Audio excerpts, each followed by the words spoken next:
You think you're being noble? A good person extending a hand to someone in need. But what if that helping hand is the very thing that will drag you into the abyss? What if your compassion is their most powerful weapon against you? Machiavelli understood a brutal truth. Some people aren't sinking ships you can save. They're anchors, and they will pull you down with them. This isn't about being a hero.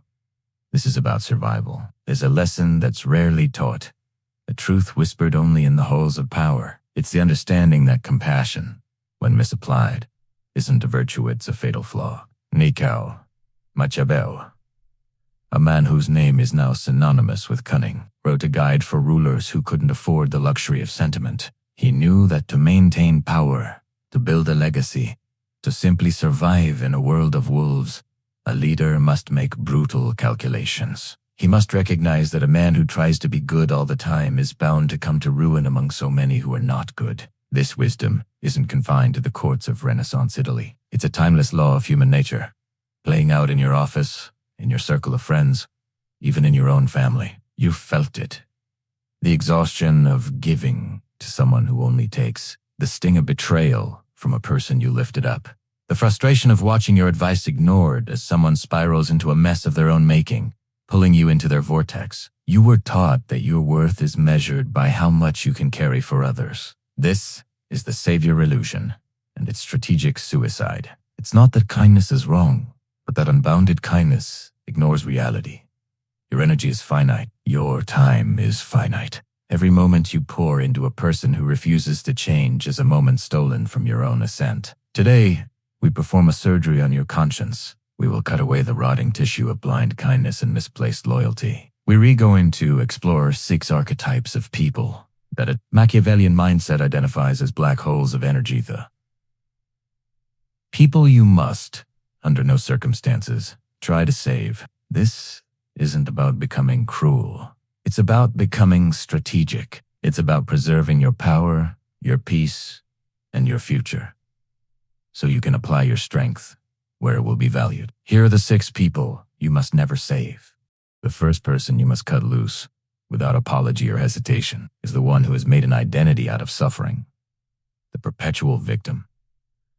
This person doesn't just experience hardship, they inhabit it. Their life is a never-ending theatrical production of crises, and you've been cast in the role of the rescuer. They come to you collapsed, speaking the language of pain with a fluency that is both captivating and deeply unsettling. Their suffering is real, but it's also curated, rehearsed, and weaponized. They are always oppressed, always betrayed, always wronged, and at the center of this storm, they stand, weeping and innocent. Your first reaction is empathy, a deep, human pull to ease their pain. You think, how can one person endure so much? And so, you step in, you offer advice, lend money, open doors, and spend hours listening. For a moment, a week, maybe even a month, things seem calm. But it's an illusion. The chaos always returns. The job you found for them is lost because the boss was out to get them. The advice you gave was too hard. The money you lent vanished into a new emergency. That is, of course, not their fault. Here's the dark psychological truth. The perpetual victim doesn't want solutions. They want an audience. A true victim desires escape. The professional victim, however, wants permission to avoid responsibility, to remain fragile, and to make their suffering your problem. Their weakness isn't something to overcome. It's their primary source of power. It's how they control you, command your attention, and drain your resources. Every time you rescue them, you aren't healing them. You're validating their helplessness. You're teaching them that their strategy works. Machiavelli understood that power can come from the skillful manipulation of pity. A leader swayed by every tale of woe will quickly find his treasury empty and his authority eroded. The victim wields weakness like a sword disguised as sorrow. Psychologists call this a tendency for interpersonal a personality trait where individuals have a deep need for their victim status to be recognized by others. They're more likely to hold grudges and seek revenge when they feel wronged. When you finally set a boundary, when you say no, their true face is revealed. The sorrowful mask falls, replaced by resentment and guilt-tripping. They'll say, "After all I've been through, you're abandoning me too." This is a tactic designed to punish you for protecting yourself.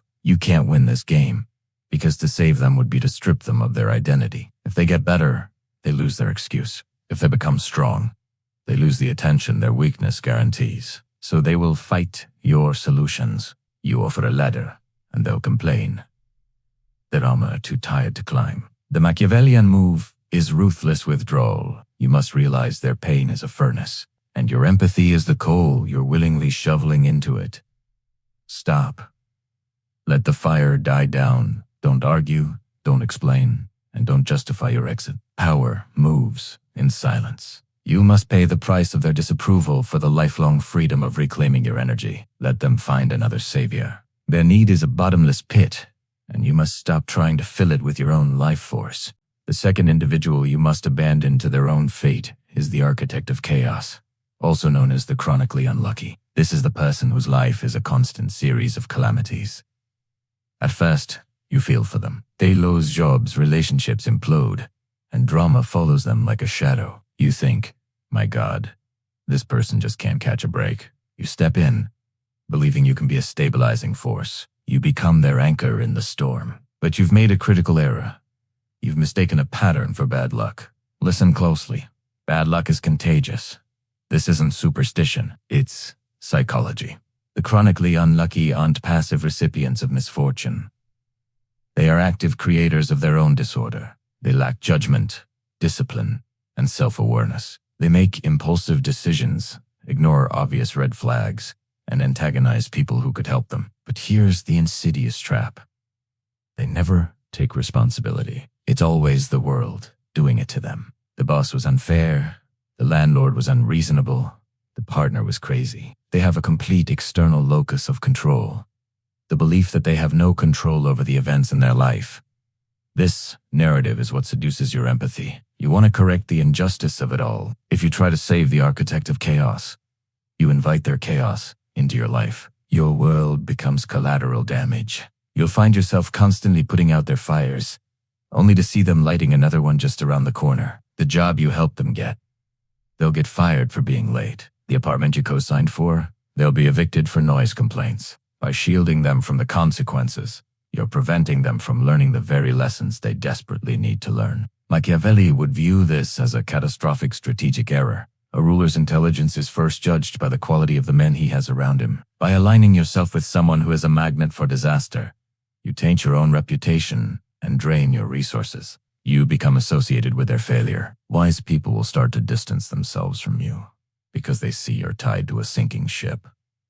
Why do they act this way? For some, chaos brings attention. If they're always in a crisis, they're always the center of the story. For others, chaos is an excuse. If your life is a mess, no one can expect you to be disciplined or successful. The Machiavellian strategy is quarantining. You must isolate yourself from their misfortune. Stop being their umbrella. Step back and let the rain fall on them. Let them get cold, because only the discomfort of the storm will force them to learn how to build their own shelter. If you keep shielding them, their bad luck will inevitably become your bad luck. Protect your peace as if it were the high wall of a fortress. The third type is perhaps the most painful to deal with, for they poison the very act of giving. This is the ungrateful, the bottomless pit of entitlement. This is the person who accepts your help, consumes your resources, and then resents you for it. The act of giving, which should create a bond, instead plants a seed of bitterness. They don't see your kindness as a gift. They see it as an obligation.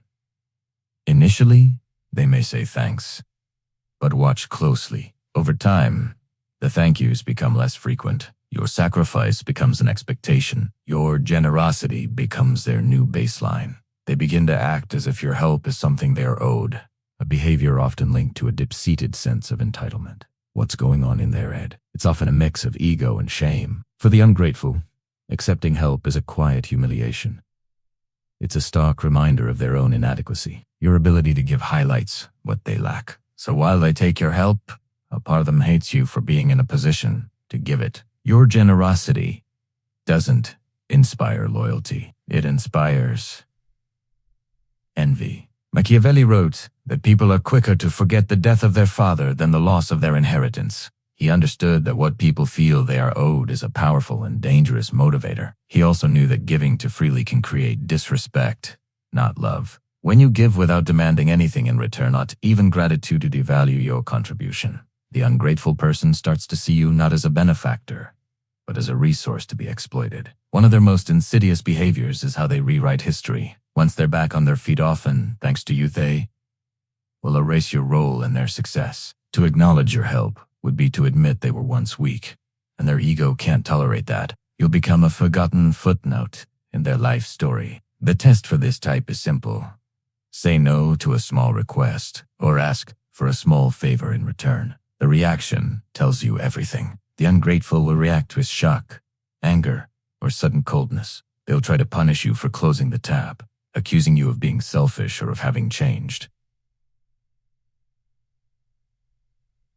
This is a massive red flag. Trying to save the ungrateful is like pouring water into a bucket with no bottom. You will pour your time, energy, and finances into them. And when you're empty, they'll look at you with dead eyes and ask, "Is that it?" The Machiavellian lesson is to view generosity as a strategic investment. You invest in those who show potential for loyalty. Stop casting your pearls before swine. Cut them off, not with anger, but wheat cold.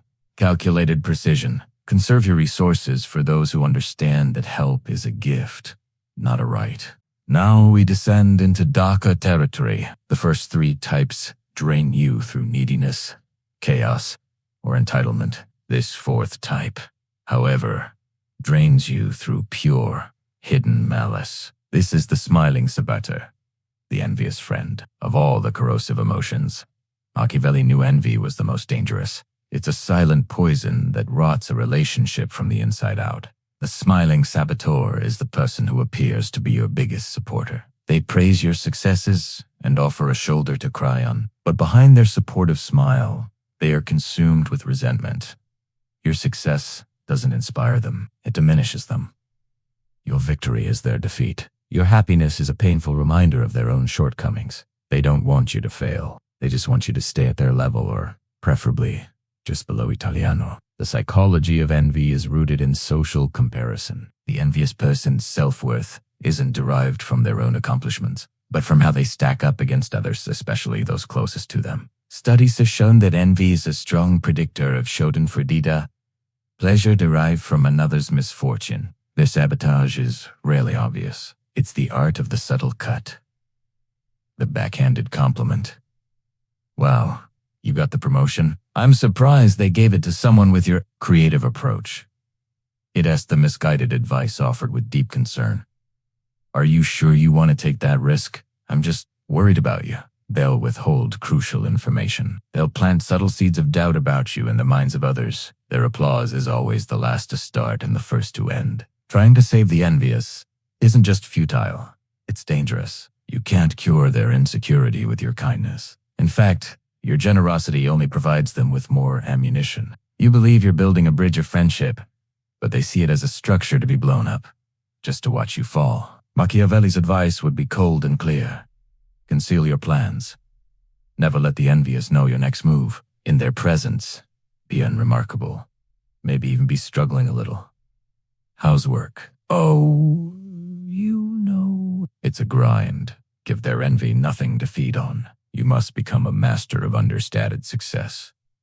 This isn't about being dishonest. It's strategic self-preservation. Save your victories for those who truly wish you well. The test is simple. Share a piece of good news. Watch their eyes before they have time to compose their face. Do you see genuine happiness, or do you see a flicker, a momentary shadow of disappointment? That flicker is the truth. Pause for a moment. Faces are likely flashing in your mind. Your ego might say, "But I can change them." You must kill that voice. That's your arrogance. Believing you can rewrite human nature. You can't. Withdraw your energy.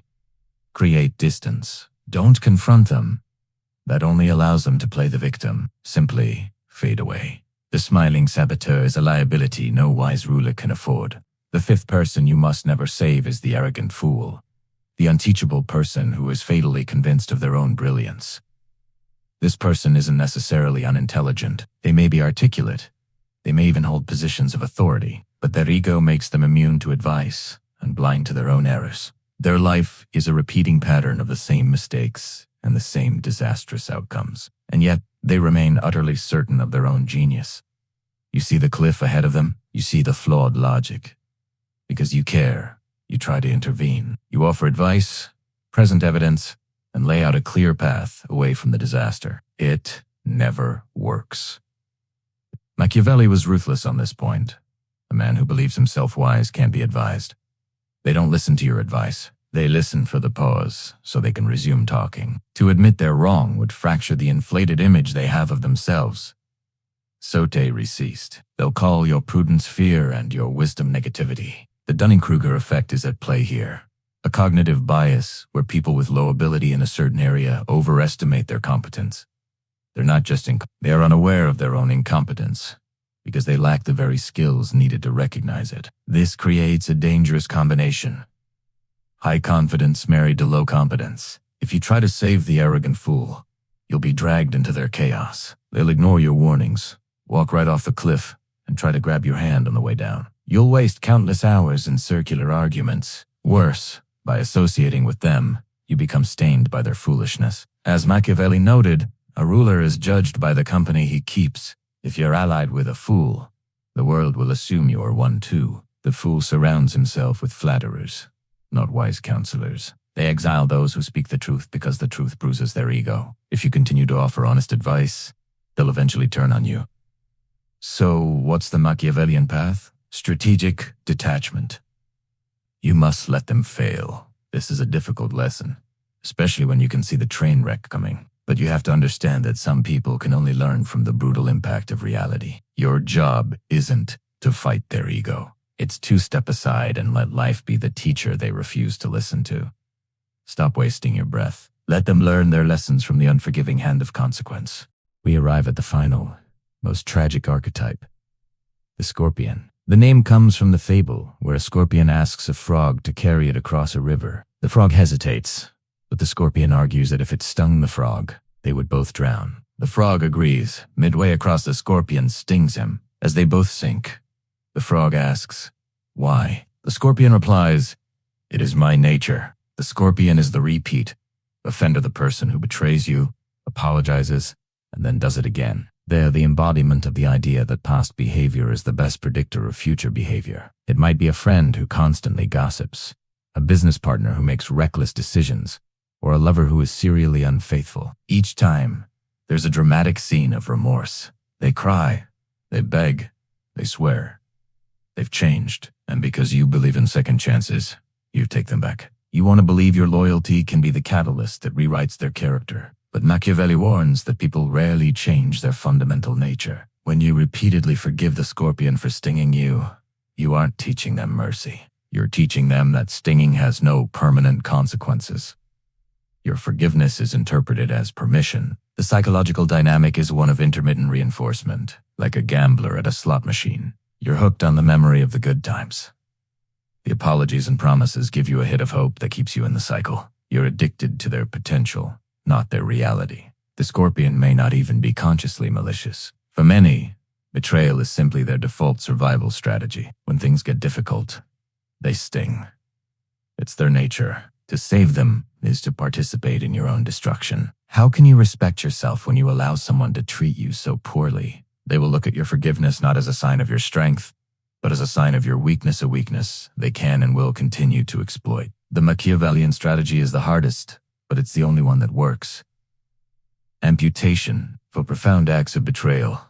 The first time must be the last time. You must cut them out of your life, completely and irrevocably. No dramatic final speech, just a quiet, decisive closing of the door. This will be painful. You'll be tempted by their pleas. But you must hold firm. You're not just protecting yourself from future stings. You're reclaiming your power and self-respect. You are a fortress, and its gates are now closed to those who have proven themselves to be the enemy within. The scorpion must be left on the other side of the river. We've journeyed through the dark corridors of human nature, guided by the cold, clear light of Machiavellian wisdom. The perpetual victim, the architect of chaos, the ungrateful, the smiling saboteur, the arrogant fool, and the scorpion. You've likely seen faces you know in these descriptions. The lesson isn't to cultivate a heart of stone or to see enemies everywhere. The true lesson is to practice strategic compassion, to understand that your energy, loyalty, and resources are your most valuable assets. They are the currency of your power, and they must be invested wisely in those who will strengthen your alliances and reciprocate your loyalty. To be good all the time in a world where many are not is to guarantee your own ruin. Compassion without boundaries is a weakness that will be exploited until you are a hollowed-out shell of your former self. The path to power and self-preservation requires you to become a discerning judge of character. It requires you to watch actions, not words, to recognize patterns, not apologies. And it requires the courage to make ruthless decisions to cut away the dead weight, no matter how much you once cared for it. This isn't selfish. It's the fundamental duty you have to protect your future, your peace, and your potential. Be strategic, be discerning, and when necessary, be ruthless. That is the Machiavellian way. For more deep dives into the strategies of power and self-mastery, subscribe to the channel. Now, I leave you with a question. Look back on your life. Which one of these 6 archetypes has cost you the most? Share your story in the comments below. Not as a victim, but as a strategist who has learned a valuable, if painful, lesson.